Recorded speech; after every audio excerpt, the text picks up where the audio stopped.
Hello guys, आज हम लोग स्टार्ट करने जा रहे हैं मोल कॉन्सेप्ट। तो ये बहुत ही आसान टॉपिक है।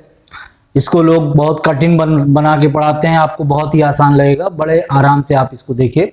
तो हम स्टार्ट करने जा रहे हैं मोल कॉन्सेप्ट। तो बेटा, मोल कॉन्सेप्ट पढ़ने से पहले हम लोग ये जानेंगे कि मोल के नाम कितने होते हैं, मोल के क्या क्या नाम होते हैं। तो बहुत सारे नाम है मोल के, जैसे एक मोल, इसको एक ग्राम मोल भी कहते हैं। एक ग्राम मॉलिक्यूल भी कहा जाता है। अगर एटम का मोल निकालेंगे तो 1 ग्राम एटम भी कहेंगे। और अगर आयन के लिए निकालेंगे तो 1 ग्राम आयन भी कहा जाता है। इसका मतलब मोल सभी के नाम एक जैसे हैं, तो दे ऑल आर सेम। 1 मोल या 1 ग्राम मोल या 1 ग्राम मॉलिक्यूल या 1 ग्राम एटम या 1 ग्राम आयन। इसमें जो सबसे कंफ्यूजिंग है बेटा, वो 1 ग्राम आयन है। जैसे अगर हम ये कहें 2 ग्राम आयन ऑफ सल्फेट और ये कहें 2 ग्राम सल्फेट आयन, तो ये दोनों क्या एक ही चीज है? नहीं। अगर ग्राम आयन एक साथ लिखा है तो ये मोल होगा, और ग्राम और आयन के बीच में कुछ भी डाल दें तो वो मोल नहीं, वेट हो जाएगा। जैसे अगर हम यहाँ पे 2 ग्राम आयन ऑफ सल्फेट है, ग्राम आयन एक साथ, इसका मतलब ये हो गया मोल। कितने मोल? 2 मोल सल्फेट आयन। इसका मतलब हो गया 2 मोल ऑफ सल्फेट आयन। अगर हम इसकी बात करें तो यहां पे ग्राम और आयन के बीच में सल्फेट आ गया है। इसका मतलब यह है कि सल्फेट आयन का जो वेट है वो कितने ग्राम है? 2 ग्राम है। तो यहां तक बात समझ में आ गई कि मोल के बहुत सारे नाम हैं। जैसे मोल को हम क्या कह सकते हैं? ग्राम मोल। और क्या कह सकते हैं? Gram molecule. और क्या कह सकते हैं? Gram atom. और क्या कह सकते हैं? ग्राम आयन। तो दे ऑल आर सेम। अब हम बात करेंगे एक्चुअली 1 मोल क्या है, व्हाट इज 1 मोल। बेसिकली हम ये जानना चाहते हैं कि मोल है क्या। तो मोल छोड़िए, 1 किलो पहले समझिए। 1 किलो होता है 1000। आप जानते हैं 1 किलो का फिक्स नंबर है, वो क्या होता है? 1000 के बराबर। अगर हमने यहां पे ग्राम लगाया तो यहां पे ग्राम लगा देंगे। यहां पे हमने एटम लगाया या मीटर लगाया तो यहां पे मीटर लगा देंगे। अब देखिए, ग्राम से gram cancel, again 1 kilo is equal to कितना? 1000। तो 1 किलो एक फिक्स नंबर है जिसकी वैल्यू कितनी होती है बेटा? 1000 होती है। वैसे ही यहां भी मीटर से metre cancel, 1 kilo is equal to कितना हुआ? 1000। तो kilo is a fix number that is equal to 1000। जैसे किलो बेटा एक फिक्स नंबर है, वैसे ही मोल भी एक फिक्स नंबर है। जैसे मोल की वैल्यू कितनी होती है? तो 1 मोल जो होता है वो फिक्स नंबर है, वो होता है 6.023 10 टू द पावर 23। तो एक मोल कोई भी सब्सटेंस लें, उसमें इतने नंबर ऑफ सब्सटेंस आपको मिलेंगे। तो जैसे हमने कहा था यहां पे आपने 1 किलो एक फिक्स नंबर है, वैसे एक मोल भी एक फिक्स नंबर है।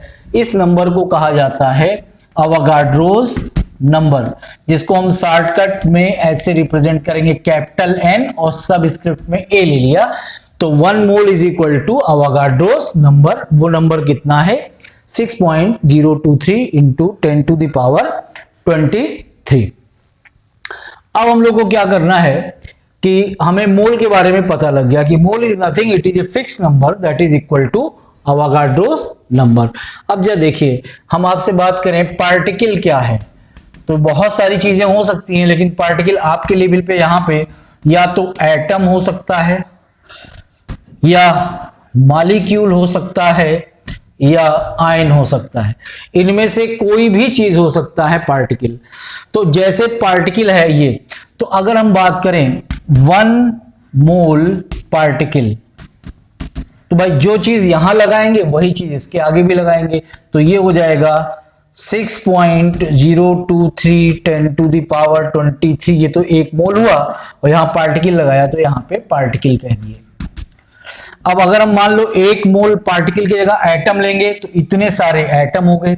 1 मोल मॉलिक्यूल लिए तो इतने सारे मॉलिक्यूल हो जाएंगे, 1 मोल अगर आयन लेंगे तो इतने सारे आयन भी हो जाएंगे। तो ये हो गया पार्टिकल।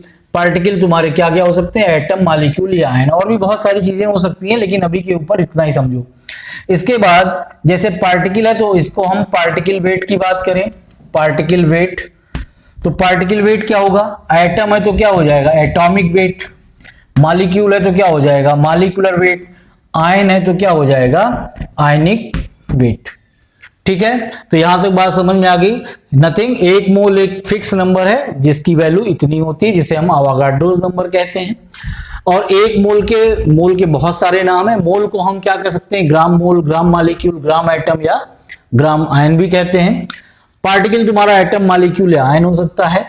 एक मोल पार्टिकल मतलब इतने number of particles, particle atom, molecule, ion, तो particle weight, atomic weight, molecular weight और आयनिक वेट होता है।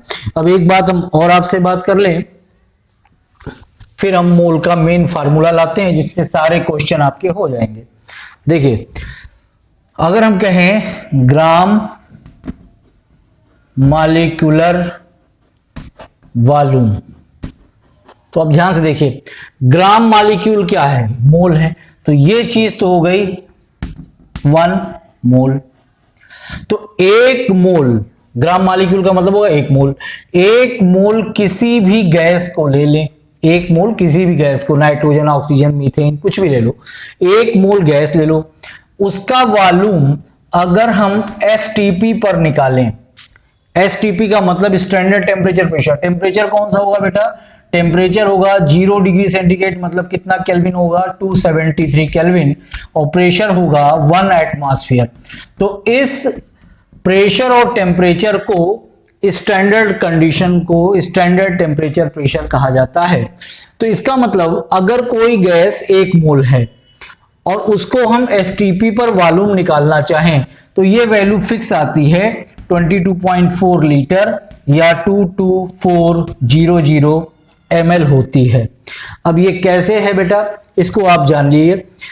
तो केमिस्ट्री की दुनिया में और फिजिक्स की दुनिया में एक बहुत बढ़िया फार्मूला है, PV is equal to nRT। ये हम लोग बाद में पढ़ेंगे, गैस लॉ में भी पढ़ेंगे। अभी के ऊपर यहाँ पे ये समझ लो, P है प्रेशर एटमॉस्फेयर में, ये किस में लेंगे बेटा, एटमॉस्फेयर में। वॉल्यूम हमेशा लीटर में लिया जाएगा। T तुम्हारा केल्विन में होगा और N तुम्हारा मोल है, मोल के नंबर है, नंबर ऑफ मोल है।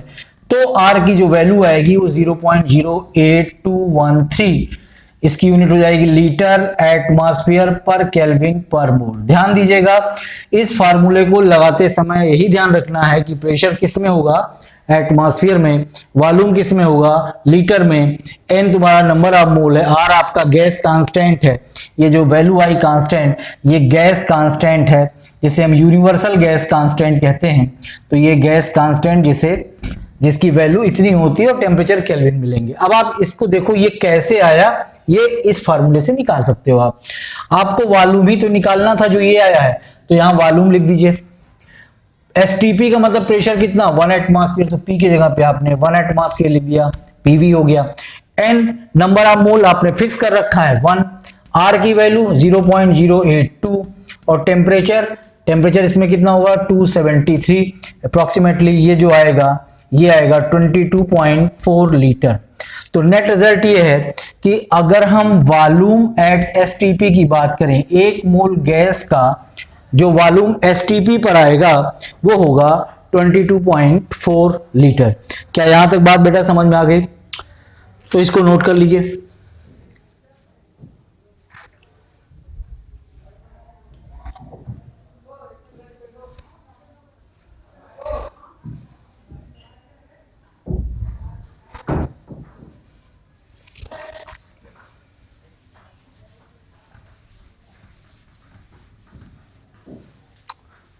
तो देखो बेटा, यहां तक बात हुई, जो समरी आई वो क्या, वो ये कि 1 mole is equal to Avogadro's number, और अगर वो गैसियस स्पीसीज है तो 22.4 लीटर एट एसटीपी, ये होता है। अब हम आपको एक फार्मूला सिर्फ बताएंगे, ध्यान रखिएगा, सिर्फ एक फार्मूला, और उस फार्मूले से आपके सारे सवाल ऑलमोस्ट मूल कॉन्सेप्ट के खत्म हो जाएंगे, जो कि लोगों को बहुत कठिन लगता है, आप बहुत ही आसानी से कर लेंगे। ध्यान से देखिएगा। तो n is equal to weight upon particle weight, PW का मतलब है पार्टिकल वेट।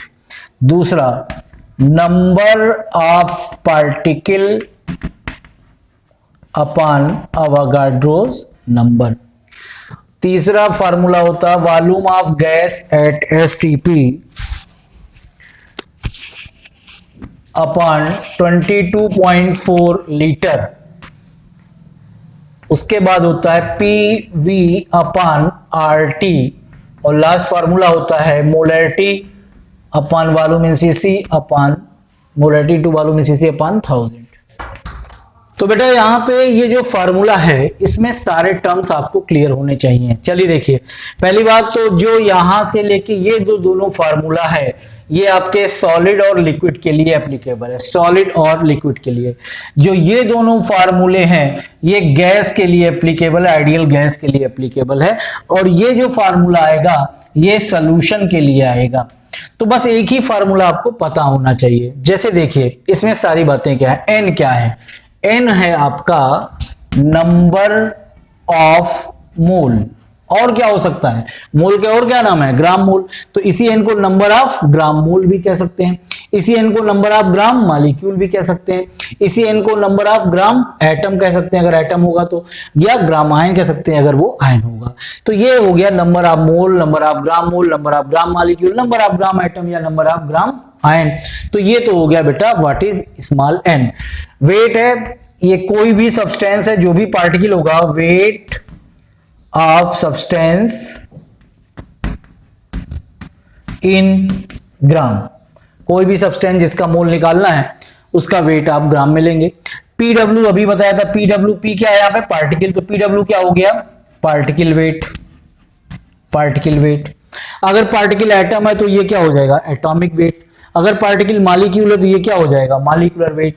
अगर पार्टिकल आयन है तो ये क्या हो जाएगा, आयनिक वेट।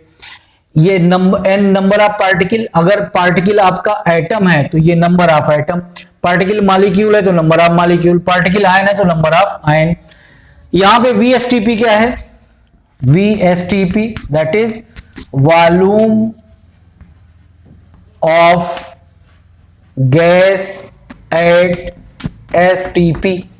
अगर एसटीपी पर वॉल्यूम आपको दिया गया है तो आप यहां से मोल निकाल सकते हैं किसी भी गैस का। अब आइए पीवी क्या है, जो यहां पे पी है that is pressure in atmosphere आप लेंगे, बता चुके हैं। वॉल्यूम क्या होगा, volume of gas in litre लिया जाएगा। टी एब्सोल्यूट टेम्परेचर होगा केल्विन में, और आर की वैल्यू फिक्स होगी, जो आर की वैल्यू होगी वो कांस्टेंट होगी, यूनिवर्सल गैस कांस्टेंट, जिसकी वैल्यू 0.0821 लीटर एटमॉस्फेयर पर केल्विन पर मोल होती है। तो यहां तक हमने सारी बात बता दी। अब यहां पे जो m है ये आगे हम लोग पढ़ेंगे, m है मोलैरिटी ऑफ सॉल्यूशन। VCC क्या है, volume of solution in ml या cc, क्यूबिक सेंटीमीटर या ml। तो अब आप जरा देखो, जैसे weight upon particle weight, particle तुम्हें हमने बताया था क्या क्या है भैया, पार्टिकल अभी बताए थे। व्हाट इज पार्टिकल, पार्टिकल तुम्हारे एटम भी हो सकते हैं, मॉलिक्यूल भी हो सकते हैं और आयन भी हो सकते हैं। तो अगर पार्टिकल तुम्हारा एटम है तो फार्मूला क्या बनेगा बताओ, weight upon atomic weight, number of atom upon Avogadro's number, volume at STP 22.4 litre, PV upon RT molarity volume in CC upon 1000। यहां से आगे सब सेम रहेगा। अगर पार्टिकल आपका मॉलिक्यूल है तो n is equal to weight upon molecular weight, number of molecule upon Avogadro's number, volume of gas at STP upon 22.4 litre, PV upon RT molarity into volume in CC upon 1000। तो बेटा यहां तक ये हो गया कि ये फार्मूला आपका आ गया, तो इसको नोट करिए।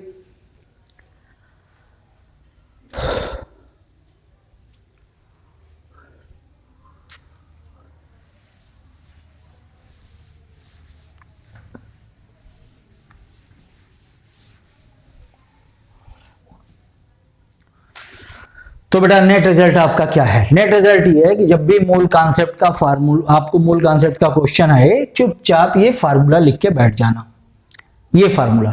अब आप जैसे देखो, खुद देखो, यहां पे हमने लिखा हीलियम, यहां पे हमने लिखा H2SO4, यहां पे हमने लिखा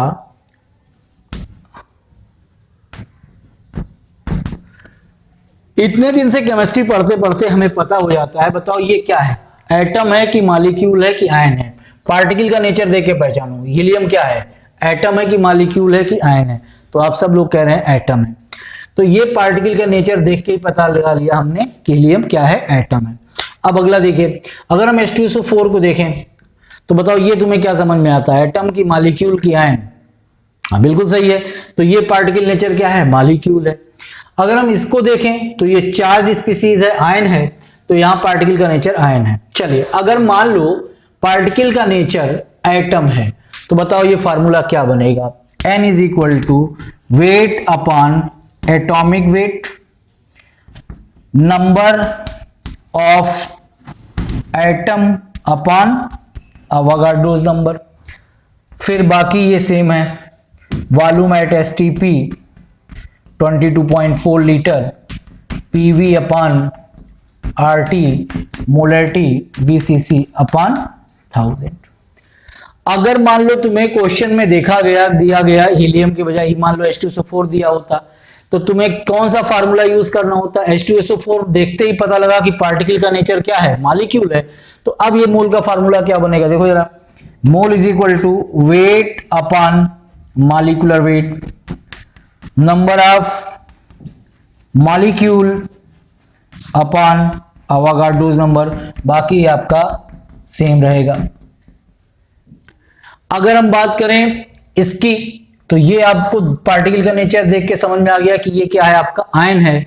उसके केस में फार्मूला क्या बनेगा, N is equal to weight upon ionic weight, number of ion upon Avogadro's number is equal to volume at STP 22.4, और यहाँ पे PV अपॉन RT और molarity into volume in CC upon 1000। तो बेटा ये आपका मोल का फार्मूला हो गया। अब हम लोग इसी के ऊपर कुछ न्यूमेरिकल क्वेश्चन करेंगे, तो आपको कॉन्सेप्ट आपका क्लियर होगा। तो इसको पहले लिख लीजिए। चलिए देखिए, पहला सवाल देखते हैं। पहला सवाल क्या है? पहला सवाल ये है, find out number of moles, find out number of moles, number of molecules, total number of atom, total number of atom, number comma लगा के लिखते रहिएगा, number of hydrogen atom and volume of gas at STP in 1.6 gram methane, 1.6 gram methane. तो आपसे कहा गया कि 1.6 gram methane है, इसमें आपको नंबर ऑफ मोल निकालना है, नंबर ऑफ मॉलिक्यूल निकालना है, total number of atom, total number of hydrogen atom, volume of gas at STP, ये सब निकालना है। तो बहुत सिंपल, देखो प्रोसीड कैसे करते हैं, कैसे स्टार्ट करेंगे वही इंपॉर्टेंट है। सबसे पहले आप देखो, आपको दिया क्या गया, 1.6 ग्राम मीथेन दिया गया। मीथेन क्या है, मीथेन का नेचर देख के बताओ, इज इट एटम और मॉलिक्यूल और आयन? बिल्कुल सही है, ये एक से ज्यादा एटम है, यहां पे ये मॉलिक्यूल हो गए आपके। तो अगर ये पार्टिकल का नेचर मॉलिक्यूल है, तो बताओ फार्मूला क्या बनेगा? फार्मूला बनेगा small n is equal to weight upon molecular weight, number of molecule upon Avogadro's number, volume of gas at STP upon 22.4 litre, और बाकी ये दोनों बाद लिख भले लेंगे, क्वेश्चन इसके बाद में कराएंगे। PV is equal to RT molarity into volume in CC upon 1000। ये फार्मूला लिख के बैठिए। सिर्फ इसको देखते ही कि पार्टिकल का नेचर मॉलिक्यूल है, तुरंत ही हमने इसका फार्मूला देख के वह लिखना शुरू कर दिया। ठीक, अब क्या आप जरा देखो, खुद सोचो, कार्बन का आप जानते हैं एटॉमिक नंबर कितना होता है 6, मास नंबर 12। हाइड्रोजन का एटॉमिक नंबर 1, मास नंबर 1। तो पार्टिकल आपका मॉलिक्यूल है, तो पार्टिकल वेट क्या होगा, मॉलिक्यूलर वेट। और मॉलिक्यूलर वेट कैसे निकालोगे, कार्बन का एक का कितना है 12, एक हाइड्रोजन का एक है, तो 4 का कितना हो जाएगा 4, तो 12 और 4 हो गया 16। ये हो गया मॉलिक्यूलर वेट। तो ध्यान से देखो, हमें पार्टिकल पता है तो पार्टिकल वेट निकालना हमें आता है। पार्टिकल पता होता है, पार्टिकल का वेट हमें निकालना आता है। आपको क्वेश्चन में क्या वेट ऑफ पार्टिकल दिया हुआ है, यहां पे देखो वेट दिया है, तो आज से एक डायलॉग याद रखना, वेट पता तो मोल पता। कैसे, वेट हमें अगर पता है, उसका पार्टिकल वेट निकालना हमें आता है, तो आसानी से मोल निकल आया। तो जरा देखिए इस क्वेश्चन को अब हम कैसे करते हैं। सबसे पहला काम, पार्टिकल देखकर आपने फार्मूला लिख लिया। अब जो डेटा दिया है उसके अकॉर्डिंग वैल्यू पुट करिए। सबसे पहले आपको दिया गया 1.6 ग्राम मीथेन, तो वेट दिया गया, तो N is equal to weight 1.6, molecular weight कितना है आपका 16, तो नंबर ऑफ मोल की वैल्यू कितनी आ गई 0.1 मोल। अब आपको मोल आपने निकाल लिया, ये पार्ट आपका निकल आया। नंबर ऑफ मॉलिक्यूल निकालना, कुछ नहीं करना, इसीलिए हमने कहा था फार्मूला लिख लीजिए। अब देखो क्या N is equal to number of molecule upon Avogadro's number लिख सकते हैं। अब N तुमने निकाल लिया है कितना 0.1, तो बताओ यहां से नंबर ऑफ मॉलिक्यूल कितना हो गया, number of molecule that is equal to 0.1 into Avogadro's number कितना होता है 6.023 10 टू द पावर 23। तो 1.6 ग्राम मीथेन में 0.1 मोल मीथेन बनेगा, और 1.6 ग्राम मीथेन में total number of molecule methane के जो आएंगे वो इतने आएंगे। अब बहुत ध्यान से देखिएगा, अगर मीथेन का हम एक मॉलिक्यूल, सिर्फ एक मॉलिक्यूल लें, तो बताओ इसमें टोटल आइटम है कौन कौन, एक कार्बन है और 4 हाइड्रोजन है। टोटल आइटम कितने हैं 5। तो एक मॉलिक्यूल में अगर 5 आइटम हैं, तुमने टोटल नंबर ऑफ मॉलिक्यूल कितना निकाला है इतना, तो एक मॉलिक्यूल में अगर 5 हैं तो इतने मॉलिक्यूल में मल्टीप्लाइड बाई 5, तो ये हो जाएगा, ये पहला पार्ट था, ये दूसरा पार्ट हो गया। तीसरा पार्ट है टोटल नंबर ऑफ एटम, तो total number of atom is equal to 0.1, इसको पूरे को हम लिख सकते हैं अवोगाड्रोस नंबर इनटू 5, ये टोटल नंबर ऑफ एटम्स आ गए। तो 3 चीजें हम लोगों ने निकाल ली, नंबर ऑफ मोल्स निकाल लिया, नंबर ऑफ मॉलिक्यूल्स निकाल लिया, टोटल नंबर ऑफ एटम्स निकाल लिए। अब जरा समझिएगा, आपसे कहा जा रहा है नंबर ऑफ हाइड्रोजन एटम निकालिए। तो ये बताओ टोटल मीथेन का मॉलिक्यूल इतना है, और अगर हम एक मॉलिक्यूल में बात करें तो एक मॉलिक्यूल में केवल कितने हाइड्रोजन एटम हैं 4 हाइड्रोजन एटम है। तो अगर एक मॉलिक्यूल में 4 हाइड्रोजन एटम हैं, तो बताओ कि इतने मॉलिक्यूल में कितने हाइड्रोजन एटम होंगे। तो यहां से चौथा part, number of hydrogen atom, तो मॉलिक्यूल कितने हैं 0.1 इंटू अवोगाड्रोस नंबर, इतने तो मॉलिक्यूल हैं, और एक मॉलिक्यूल में 4 हाइड्रोजन एटम टहल रहे हैं, तो इतने मॉलिक्यूल में इंटू 4 कर दिए, तो ये आपका हाइड्रोजन एटम आ गया। अगर यही पूछता कि नंबर ऑफ कार्बन एटम बताओ, तो टोटल मीथेन के मॉलिक्यूल इतने हैं, एक मॉलिक्यूल में एक कार्बन एटम, तो इतने मॉलिक्यूल में इंटू 1 करते तो कार्बन एटम निकल आता। अब पांचवी जो आखिरी बात इसने पूछी है, वो क्या पूछा है कि इसी 1.6 ग्राम में एसटीपी पर वॉल्यूम कितना होगा। देखिए वॉल्यूम अगर एसटीपी पे कहीं भी आ जाए तो देखो मोल का रिलेशन क्या है, एसटीपी पर वॉल्यूम के साथ में है। तो यहां से मोल का रिलेशन वॉल्यूम का अगर एसटीपी के साथ में निकालते हैं, तो जरा देखिए क्या हम लिख सकते हैं, N is equal to n is equal to volume of gas at STP upon 22.4 litre. n की वैल्यू हम निकाल चुके हैं 0.1, that is equal to volume of STP, volume of gas at STP upon 22.4 litre. तो यहां से volume of STP, volume of gas at STP हो जाएगा 22.4 लीटर इंटू 0.1, तो इतना आपका लीटर आ जाएगा। तो इस तरीके से बेटा हम लोग को कैसे अप्रोच करना है मोल कॉन्सेप्ट के क्वेश्चन में। सबसे पहले पार्टिकल के नेचर को देखकर मेन फार्मूला लिखो। पहला काम, पार्टिकल के नेचर को देखते हुए फार्मूला आप लिख डालो।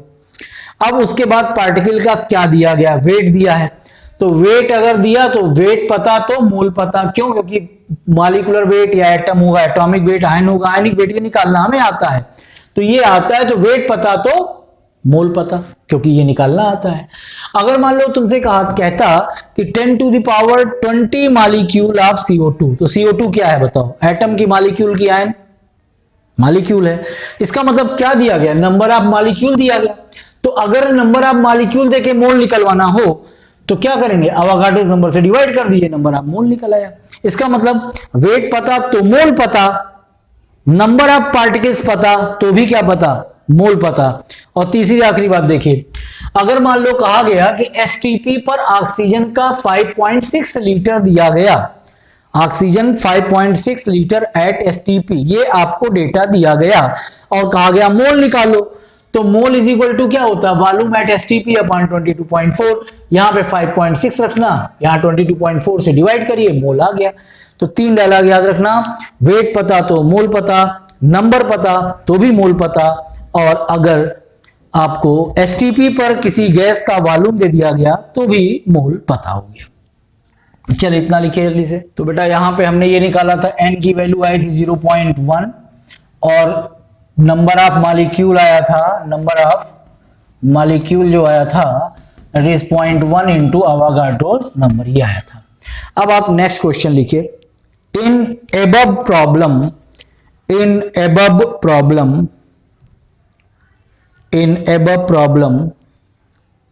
Find out total number of electron, proton, neutron and nucleon। तो जरा एक बात पहले आप देख लीजिए, ये आपका न्यूक्लियस है, ये ऑर्बिट्स हैं, इतना बेसिक सबको पता है। इसमें कौन कौन लोग होते हैं बेटा? एक तो प्रोटॉन होता है और दूसरा क्या होता है? न्यूट्रॉन होता है। बाहर ये ऑर्बिट्स में इलेक्ट्रॉन होते हैं, तो ये क्या होते हैं बेटा? इलेक्ट्रॉन। इस पे चार्ज होता है नेगेटिव, इस पे चार्ज होता है पॉजिटिव, और ये क्या होता है? न्यूट्रल होता है। पॉजिटिव और न्यूट्रल, ओवरऑल पॉजिटिव, इसीलिए ओवरऑल न्यूक्लियस क्या होगा? पॉजिटिव होगा। तो ये बेसिक चीजें हमें पता है, ये फंडामेंटल पार्टिकल्स हैं, इनका हमें मास पता होना चाहिए। एक इलेक्ट्रॉन का जो मास होता है वो होता है 9.1 into 10 to the power minus 31 kg होता है। जो प्रोटॉन का मास होता है वो होता है 1.67 into 10 to the power minus 27 kg होता है। और जो न्यूट्रॉन का मास होता है वो भी अप्रोक्सीमेटली सेम, थोड़ा सा ही, बहुत जरा सा इससे ज्यादा होता है प्रोटॉन से, लेकिन हम उतना ही मानते हैं, 1.67 10 to the power minus 27 kg होता है। अब रही बात अगर हम चार्ज की, तो ये तो मास हो गया। अगर हम चार्ज की बात करें तो चार्ज इलेक्ट्रॉन का होगा minus 1.6 10 to the power minus 19 coulomb. Proton का मैग्नीट्यूड यही होगा, बस साइन उलट जाएगा, ये plus 1.6 10 to the power minus 19 coulomb होता है। और इस पर न्यूट्रॉन का चार्ज कुछ नहीं होता, ये न्यूट्रल होता है। तो ये बेसिक चीजें हमें पहले से पता होनी चाहिए, इसको नोट करिए, फिर हम आगे क्वेश्चन के ऊपर बात करते हैं। अब देखो इलेक्ट्रॉन, प्रोटॉन और न्यूट्रॉन कैसे निकालते हैं, जरा इसके ऊपर थोड़ी सी बात कर ली जाए कि इलेक्ट्रॉन, प्रोटॉन और न्यूट्रॉन कैसे निकलता है। तो देखो बेटा, जैसे कोई भी एटम है, मान लो X, यहां पे लिखा होता है Z और यहां पे लिखा होता है A। यहां जो A होता है that is A is equal to mass number, और ये मास नंबर क्या होता है, number of proton plus number of neutron. और ये जो Z होता है एटॉमिक नंबर, जो रिप्रेजेंट करता है नंबर ऑफ प्रोटॉन को। अगर एटम या जो भी सब्सटेंस है वो न्यूट्रल है तो यही atomic number of proton is equal to number of electron हो जाएगा, क्योंकि न्यूट्रल है तो जितने पॉजिटिव होंगे उतने निगेटिव होंगे। तो वहां पे अगर एटम ये न्यूट्रल है तो वहां पे जो एटॉमिक नंबर है वो नंबर ऑफ इलेक्ट्रॉन के बराबर भी हो सकता है, लेकिन 100% ट्रूथ ये है कि Z जो होता है atomic number and that is equal to number of protons होता है। ठीक है, चलिए मान लीजिए तो एक कोई एलिमेंट है Cl, यहां पे हमने लिया 17 और यहां पे लिया हमने 37। अब आप देखो इसमें आपको इलेक्ट्रॉन, प्रोटॉन और न्यूट्रॉन निकालना है कि एक एटम क्लोरीन में कितने प्रोटॉन, कितने इलेक्ट्रॉन, कितने न्यूट्रॉन। देख के बताओ इस पे कोई चार्ज है कि नहीं, तो चार्ज नहीं है। चार्ज नहीं होने का मतलब इसमें जितने इलेक्ट्रॉन होंगे उतने ही क्या होंगे, प्रोटॉन होंगे। बोलो ठीक है। Z atomic number of proton को रिप्रेजेंट करता है, तो प्रोटॉन कितने हो गए बेटा 17। अब ये जो मास नंबर होता है इसमें क्या क्या होता है, प्रोटॉन और न्यूट्रॉन। प्रोटॉन तो आ गए 17, तो बताओ बेटा न्यूट्रॉन कितना हो जाएगा, न्यूट्रॉन हो जाएगा 37 माइनस 17 दैट इज 20। और रही बात इलेक्ट्रॉन की, चूंकि पॉजिटिव निगेटिव बराबर है, चार्ज जीरो है, इस पे न्यूट्रल क्या है, इसलिए इलेक्ट्रॉन भी कितना हो गया 17। तो इसमें 17 इलेक्ट्रॉन, 17 प्रोटॉन और 20 न्यूट्रॉन हो गए। ऐसे ही अगर हम C612 इसकी बात करें तो यहां पे आप बताइए इलेक्ट्रॉन,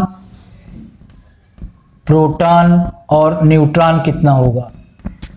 चूंकि ये एटम न्यूट्रल है इसलिए जितने इलेक्ट्रॉन उतने ही प्रोटॉन होंगे। प्रोटॉन कितना होगा, दिख गया 6 है, तो जाहिर सी बात है इलेक्ट्रॉन भी कितना होगा 6 होगा। अब मास नंबर में प्रोटॉन और न्यूट्रॉन होते हैं, प्रोटॉन 6 हो चुके हैं। अब प्रोटॉन 6 हो चुके तो बचा क्या, न्यूट्रॉन, वो कितना हो गया 6। ऐसे ही हाइड्रोजन की बात करूं तो 1H1। हाइड्रोजन में अगर हम इलेक्ट्रॉन, प्रोटॉन और न्यूट्रॉन की बात करें, इलेक्ट्रॉन, प्रोटॉन और न्यूट्रॉन, देखिए हाइड्रोजन न्यूट्रल है इसलिए जितना इलेक्ट्रॉन उतना ही प्रोटॉन। प्रोटॉन के नंबर आ गए 1 तो इलेक्ट्रॉन भी कितना होगा 1। अब इस वाले में क्या क्या होता है, प्रोटॉन और न्यूट्रॉन। प्रोटॉन आप लिख चुके 1 तो न्यूट्रॉन बचा नहीं कुछ, तो न्यूट्रॉन हो गया